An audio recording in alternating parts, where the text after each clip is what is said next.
आपको टीबी है, इतना सुनते ही पैर जैसे जमीन पर नहीं टिकते। और जब यह बात किसी 11 साल के मासूम बच्चे के लिए कही जाए तो वो डर, वो बेचैनी शब्दों से बाहर है। उस दिन मैं थोड़ा डर गया था। एक 9 साल का बच्चा, गर्दन हिल नहीं रही थी, बुखार था, खाना नहीं निकल पा रहा था और माँ की आंखों में बस एक सवाल था, डॉक्टर साहब ये ठीक हो जाएगा ना? जब हमने एमआरआई किया तो रिपोर्ट देखकर सब कुछ एक पल के लिए ठहर गया था परिवार के लिए, क्योंकि उस बच्चे को था cervical TB, actually cervical paravertebral tubercular abscess. TB ने इस मासूम की रीढ़ की हड्डी की जड़ में घर बना लिया था। टीबी एक ऐसा रोग जो अब भी हमारे देश में लाखों जिंदगियों को चुपचाप निकल रहा है। और हाँ, यह बच्चों को भी नहीं छोड़ता।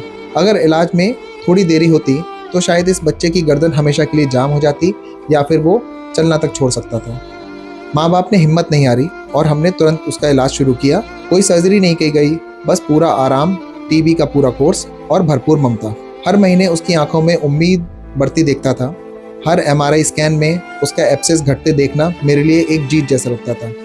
और फिर एक दिन आया, 2 महीने बाद वह मेरी क्लिनिक में मुस्कुरा रहा था और सबसे बड़ी बात यह थी, उसकी गर्दन फिर से घूम रही थी और उसने कहा, डॉक्टर अंकल क्या मैं अब क्रिकेट खेल सकता हूँ? उस दिन सिर्फ टीबी नहीं हारा था, एक बच्चा फिर से जीने लगा था, एक माँ फिर से मुस्कुराई थी। टीबी अभी भी हमारे बीच में है। यह सिर्फ खांसने की बीमारी नहीं है, यह सिर्फ फेफड़ों की बीमारी नहीं है, यह हड्डियों में भी घर कर सकता है। अगर वक्त पर इलाज हो तो मौत नहीं, जिंदगी मिलती है।